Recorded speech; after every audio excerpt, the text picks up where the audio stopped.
to spend some time on the floods. We're going to be briefed on the floods. We're going to make a big investment so we can try and help this terrible flooding that they've been having. So we'll be talking to a lot of people and meeting a lot of people. That's going to be at Ellington Air Force Base. Then we're going to Houston. Some of you are coming with me, I guess.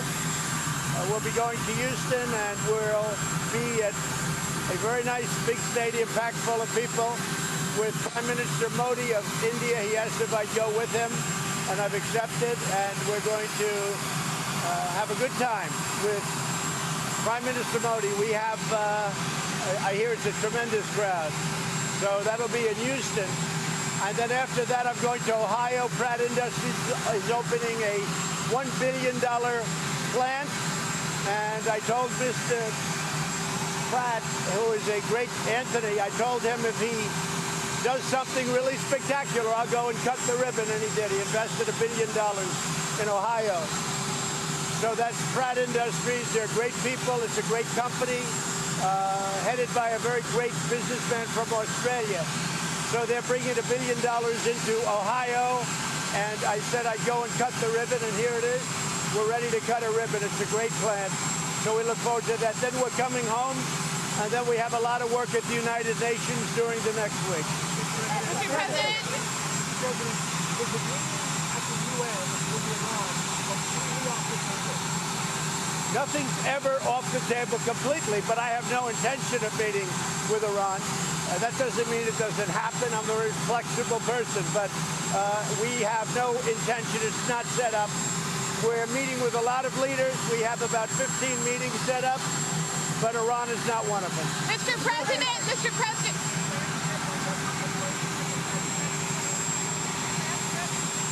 We had a great conversation. The conversation I had was largely congratulatory, was largely corruption, all of the corruption taking place, was largely the fact that we don't want our people, like Vice President Biden and his son, creating to the corruption already in the Ukraine. In Ukraine, Ukraine's got a lot of problems. The new president is saying that he's going to be able to rid the country of corruption, and I said that would be a great thing. We had a great conversation. We had a conversation on many things. In fact, I believe Ukraine put out a statement yesterday saying that we covered many different topics. It was a warm and friendly conversation. I backed Ukraine from the beginning, but I'm very upset that other countries aren't doing the same. Germany should be spending much more. France, all of the European Union should be spending money. Why are we spending money and they're not? Or at least they're spending very little by comparison. So I'm not happy about that. Mr. President. Will you let Rudy Giuliani talk to Congress about what he asked Ukraine to do? Oh, I would have no problem with Rudy's a very straight shooter, and Rudy wants to see the same thing as a lot of other people with respect to Ukraine. Ukraine has had a tremendous corruption problem. Somehow they were involved in a lot of different things that took place in our country, and hopefully it can be straightened out.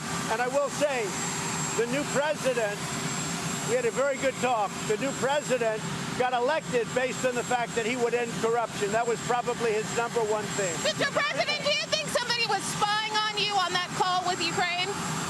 Well, this whistleblower, or whoever it was, because it sounds like it's not a whistleblower, you can't have that happen to a president of the United States. The conversation, by the way, was absolutely perfect. It was a beautiful, warm, nice conversation. And it was put out last night also by Ukraine. But you can't have people doing this. And you can't have people doing false alarms like this. And, you know, when a president speaks to the head of another country, he has to be able to speak to those people. And those people don't want to know that they're being recorded or that you have a stenographer working. You don't want to have to hear that. You can't do that to a president, and you can't do that to other countries. But with all of that being said, we had a very great conversation, very straight, very honest conversation. I hope they can put it out. Will you be bringing Well, I don't say anything, but whenever I speak to a foreign leader, I assume there are many people in the line. I don't assume I'm talking to the leader. Anytime I'm on the phone with a foreign leader, Many, many people are on the line. Sometimes they're taping calls. Sometimes they're doing a stenographer.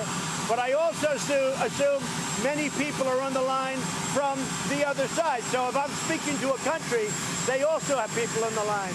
So who would say a thing like what you're saying? Now, I will say this. I said absolutely nothing wrong. It was perfect. Listen to me. Listen. Listen to me. Listen to me. Listen to me. I assume many people are on the line. I know that before I make the call, and that's what you have intelligence agencies, everybody listening. That call was a great call. It was a perfect call. A perfect call. What wasn't perfect is the horrible thing that Joe Biden said. And now he made a lie when he said he never spoke to his son. I mean, give me a break. He's already said he spoke to his son. And now he said yesterday very firmly. Are you going to bring up... speak to your son? Of course you spoke to your son. So he made the mistake of saying he never spoke to his son. He spoke to his son. But more importantly, what he said about the billions of dollars that he wouldn't give them unless they fired the prosecutor. And then he bragged about how they fired the prosecutor and they got the money.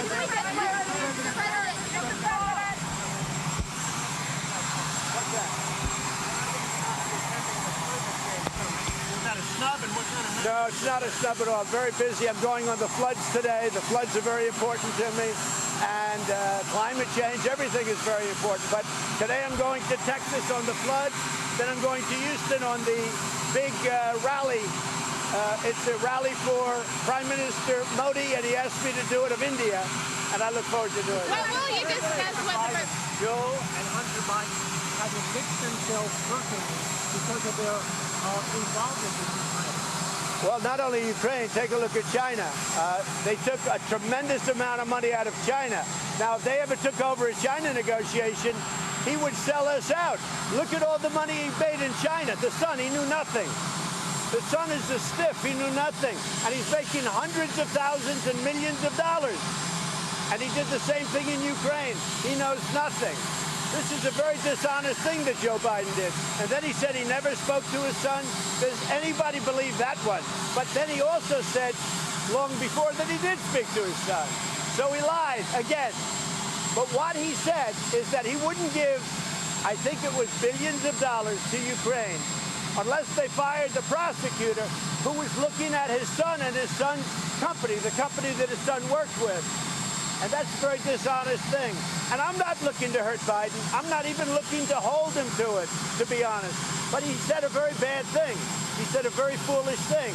Now, me, on the other hand, my conversation with the president, the new president of Ukraine, was perfect. They put out a statement last night. They said the same thing. It was a warm, friendly conversation. There was no quid pro quo. There was nothing. It was a perfect conversation. Mr. President, will you bring up Joe Biden? How Go ahead. do you explain the military aid? How do you explain delaying military aid given that... Because I want Germany, and I want France, and I want the European Union to put up money. And I didn't delay anything. We paid the military aid to the best of my knowledge. Listen to me. I gave so much more to Ukraine than Obama did. Go back and check your record.